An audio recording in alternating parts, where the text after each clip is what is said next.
My name is Darshan Jesrani, and I record with my partner Morgan Geist under the name Metro Area, and we record for Environ Records, and it's a label that's run out of Brooklyn, New York. How did you two come together to make sweet music? I guess we pretty much made contact sometime around 1995, 96, and we had some common ground in music. Our interests were similar in terms of like what we were into mood-wise, and also we're both into like older styles of electronic music, and we were both interested in sort of reviving older production sounds and techniques from before.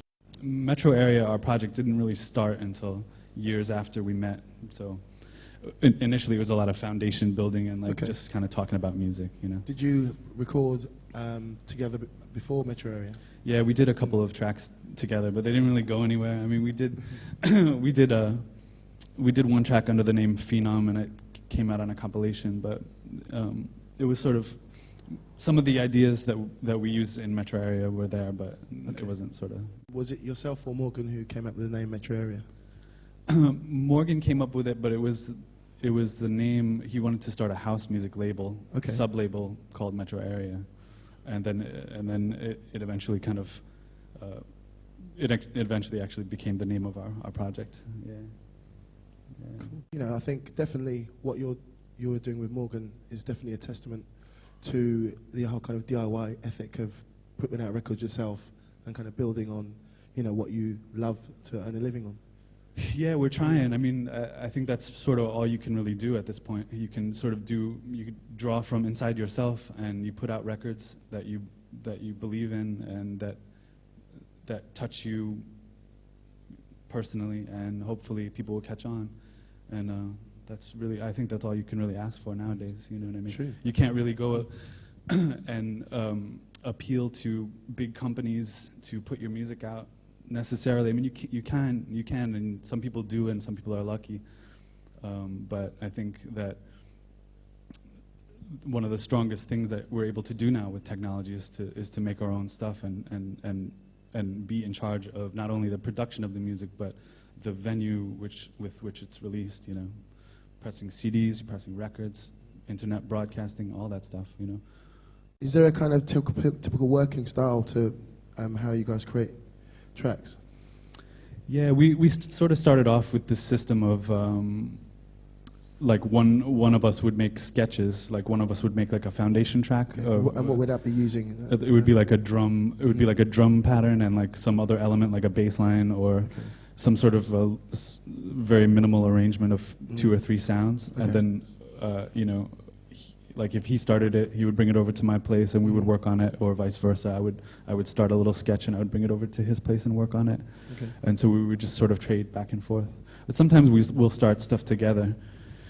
But in doing this, I've learned that it's important to sketch something out in all its movements. Like if you do a drum track, you do not only one drum pattern, but you sort of lay out the song, you know, a template of a template, you know, and even if you're only using one instrument or one element or one sound, you make it change, and so that's what makes that's the foundation for a piece of music, you know, not a loop, which is unfortunately something that electronic music encourages. It encourages thinking in loops, because especially for those of us who started off with sequencing, it's really easy to take a MIDI sequencer and record some stuff and then loop it up. And when you loop it up, it sounds cool and you might like it, but eventually you'll get very tired of it, you know? So, a loop is not a composition, you know? It's very interesting. Yourself and Morgan hooked up around 95, you're saying? Yeah. Were you DJing at that point? Yeah, most of my DJing was... Early on, most of my DJing was college radio. I really got into radio broadcasting, and I spent a lot of time doing music direction at my school station and stuff like that. That's where I learned how to mix. Where'd you go to school? I went to a school called Colgate University, which is in upstate New York, where it's very cold. Do you still have your high school T-shirt? Nah. No? Nah. But yeah, I went there from 1991 to 95, And it was sort of a strange school, very sporty kind of culture, not so much focus on the arts. So I really got into my music and spent a lot of time with sort of like-minded people who were also really into music, and we got involved in the radio and you know, I did what I wanted to, and I got you know, I got support from small labels to send me records, and I did dance shows and stuff like that. What kind of records at that time? A lot of like house stuff, and there was a column, a dance music column in College Music Journal called CMJ. Okay. So I would read that and sort of follow tips, and I would read other magazines and things like that, and sort of try to get records that I was curious about, you know, review them and put them in a station and put them on the playlist and encourage other people to do dance shows, and I would try to throw parties at school and stuff like that, you know. And did you dabble with kind of making beats at that time? Yeah.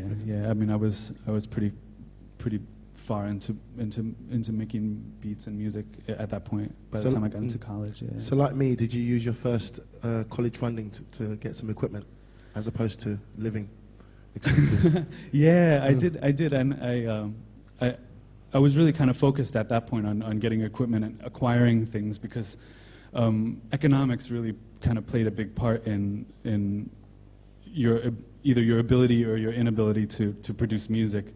And I felt that, like, you know, you had to sort of acquire some gear before, and it's a lot easier now, because all you really need is a computer to do sketches. You don't need like a whole bunch of gear, but back then you did, you know.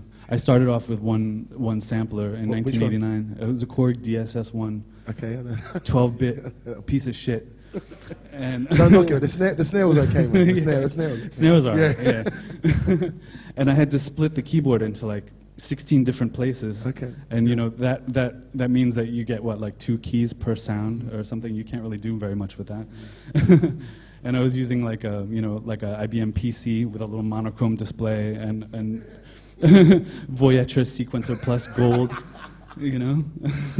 Just real old technology, you know, just crap. But at the time, no, you can't say that, man. At the time, you know, man, when you were sitting there with your early sampler and your IBM PC, you were the man. Yeah. At the time, I could make stuff, and that was what was important to me, you know. One of the first things I did with my sampler was I sampled a beat from a U2 record, and I taped the key down so it would repeat. You know? Yeah. And I play little sounds over it, and I was like, okay, I'm making music. You know? Yeah. I'm making music. So, you play some music, man? Oh, okay, yeah, sure. I mean, what kind of things did you bring? I just brought a bunch of records that sort of influenced me from when I started throughout.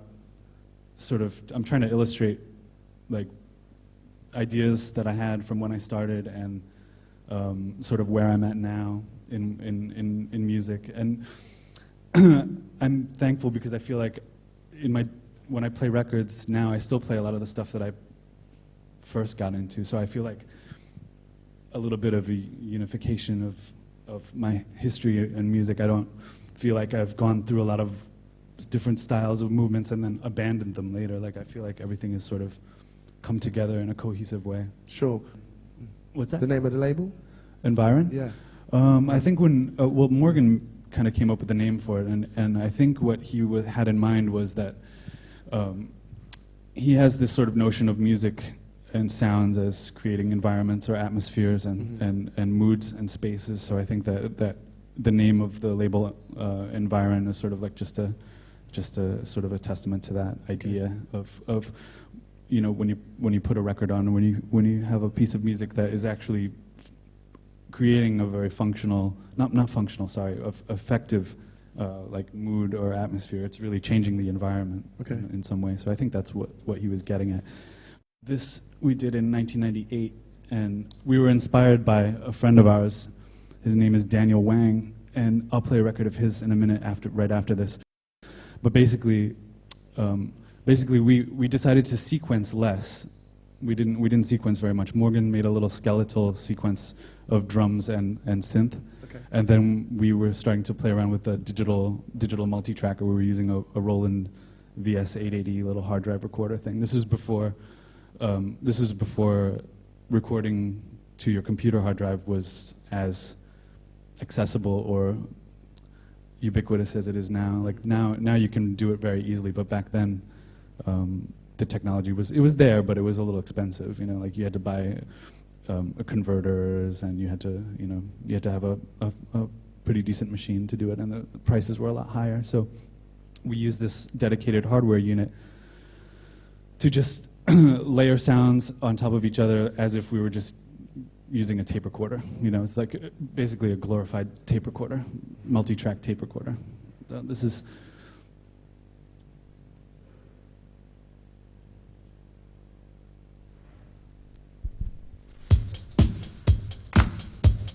and when you sequence, it's easy to fix your mistakes and to quantize everything. So then you end up with a very rigid sort of feel.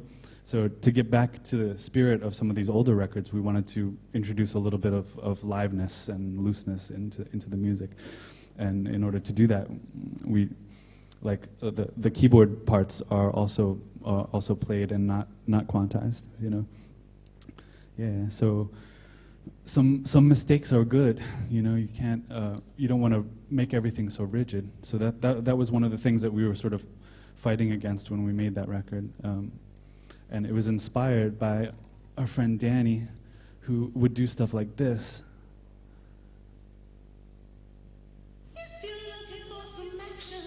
He made that out of samples, but at the same time, it sounds really live and loose. So that was like.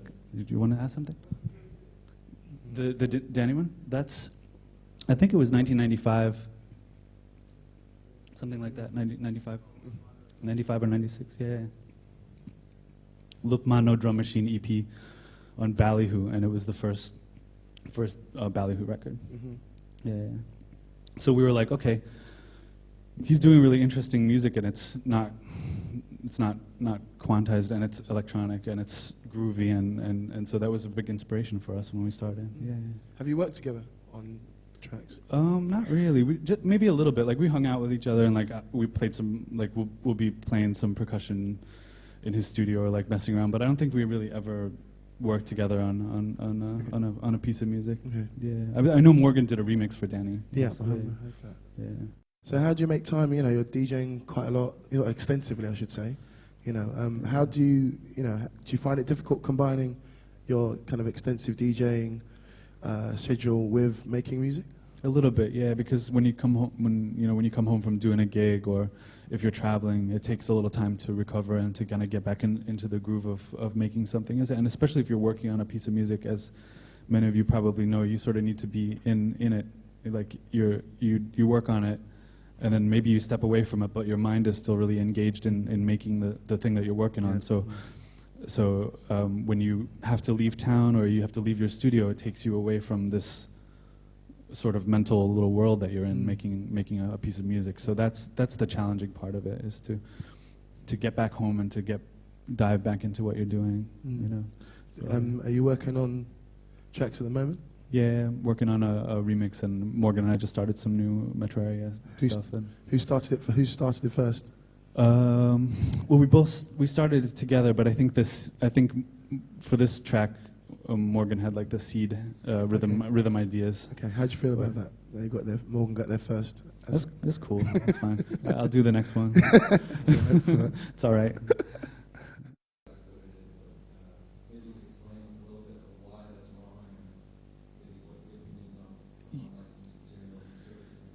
Yeah, I mean,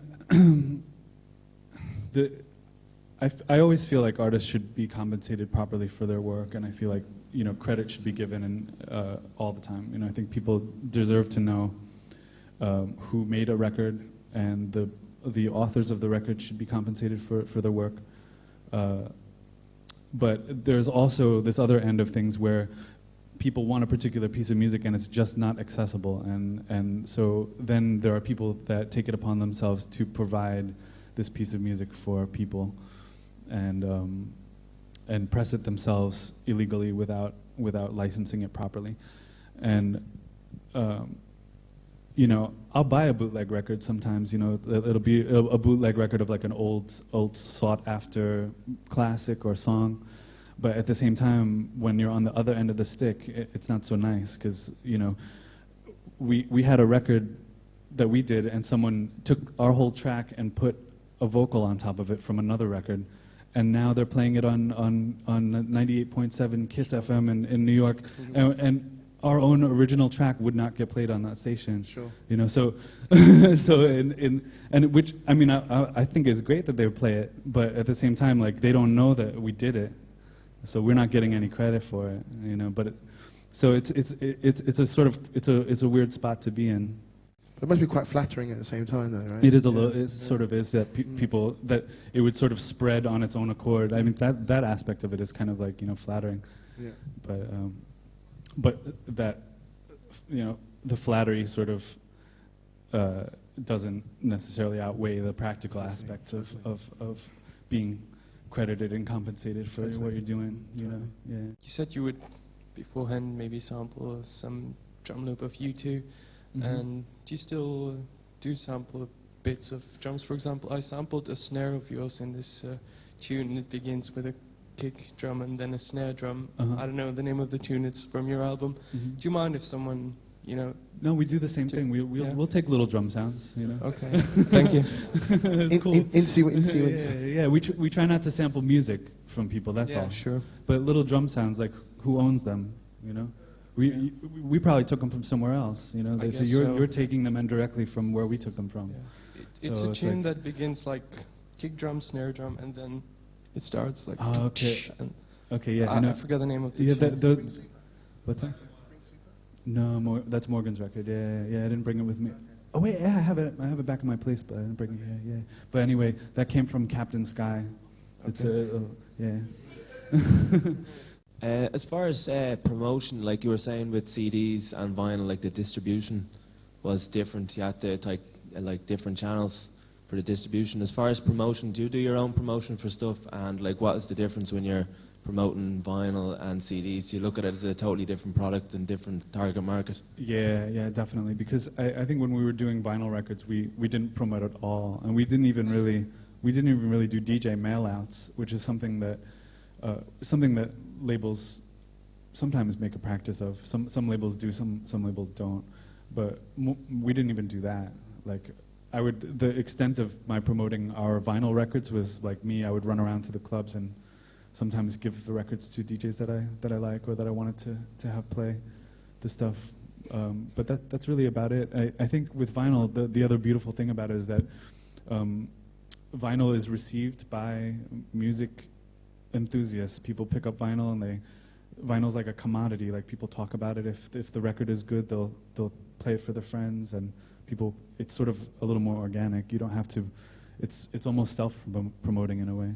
Is there anything that you'd kind of, I mean, not like tricks of the trade or anything kind of like that? Is there anything that you'd feel that participants could, if you were to say three things that creative, aspiring DJs, creative people could learn from your experience so far, what would those things be?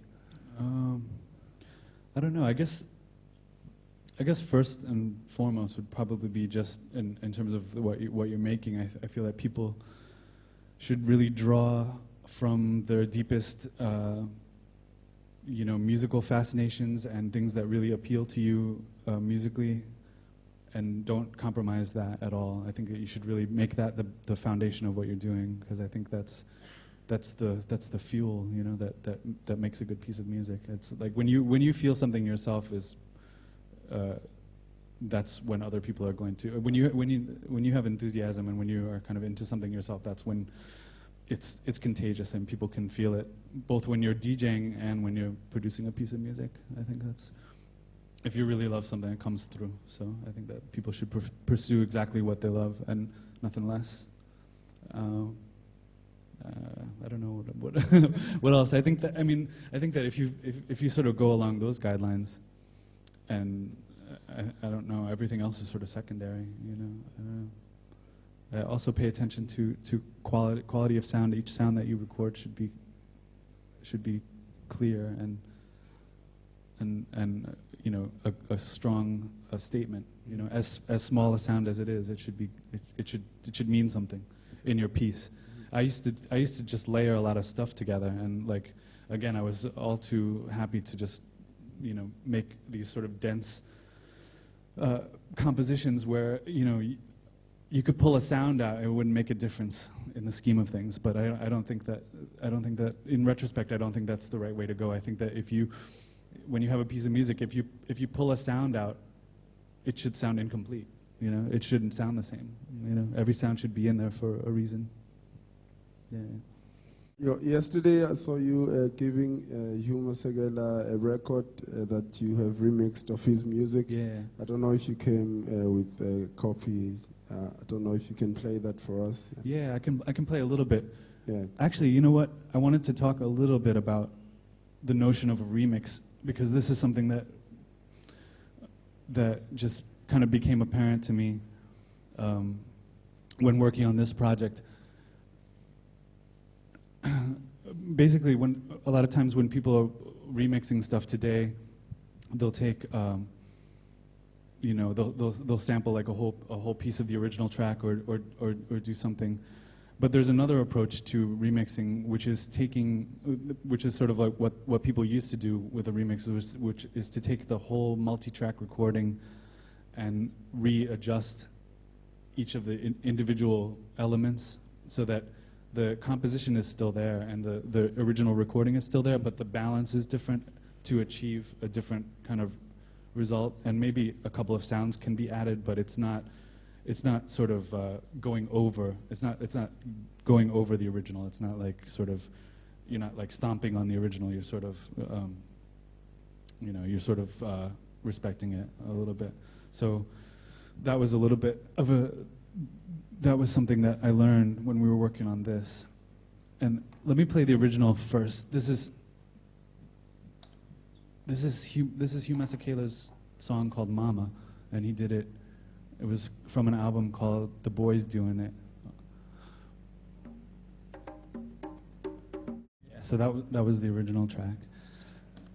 And this is the mix that we did, and we just let the original tracks run, but we rebalanced them, and the sonic result is totally different. But what were you given to work with? The whole recording. It was like all the tracks, the drum track, all the trumpets, all the guitars, like the whole multi-track recording broken out into instruments. As different audio files, or Yeah, as a say Pro Tool session? Just different audio files, Okay. like just a CD of audio files all separated. So you had a bit of kind of construction work to do. Yeah. before So you started, basically, like when someone gives you a CD of all audio files, you should be able to, or for a remix, you should be able to put them into your environment, and they should all line up and play together. Maybe the volumes will be wrong, but you can readjust them.